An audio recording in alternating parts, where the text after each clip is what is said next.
The boy suddenly pushed open the train door, grabbed his suitcase, hesitated, then tossed it out. He jumped off decisively, only scraping his knee. Joyfully, he waved goodbye to his friends on the train. Mick then carried his suitcase along the tracks, opposite the train's direction. He walked for an unknown time, exhausted, when he suddenly heard a train's roar from behind. Seeing the train, Mick instantly felt energized.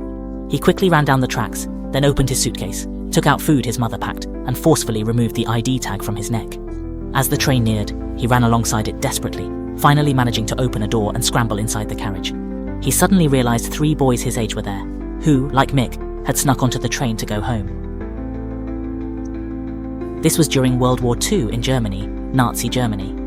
As Nazi Germany swept across Europe to force Britain's surrender, they targeted major UK cities with sustained large-scale bombing. London, the ancient capital, was a prime target, left in ruins by constant attacks. To reduce casualties, the UK started a massive evacuation, notifying millions to leave.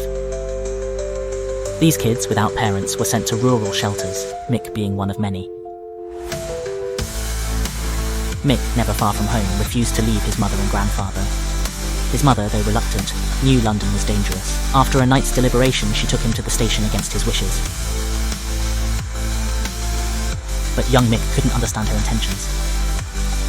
Angry, he shouted at her and ran into the train without looking back. The mother rushed to comfort Mick's emotions. She leaned out, desperately calling for Mick. But Mick was filled with anger at that moment, unaware of her mother's anguish before deciding she felt her cruel mother had abandoned her. Watching as the train was about to depart, her mother kept banging on the window, but she never looked back. Not even once young Mick didn't know her actions would cause her mother such guilt and torment. The mother bid farewell to Mick, then hurried to work at the factory. Mick's behaviour left her unable to focus. Mick, forced onto the train by her mother, jumped off when the staff weren't looking. Though in Mick's mind, Mum left her, but Grandpa still loved her, so she jumped off to return to her grandpa.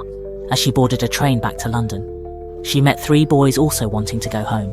Because of their shared goal, Mick quickly befriended the 3 boys. After some time, the train finally stopped. But this wasn't the London station they expected. It was a completely unfamiliar place. Suddenly the tight doors swung open,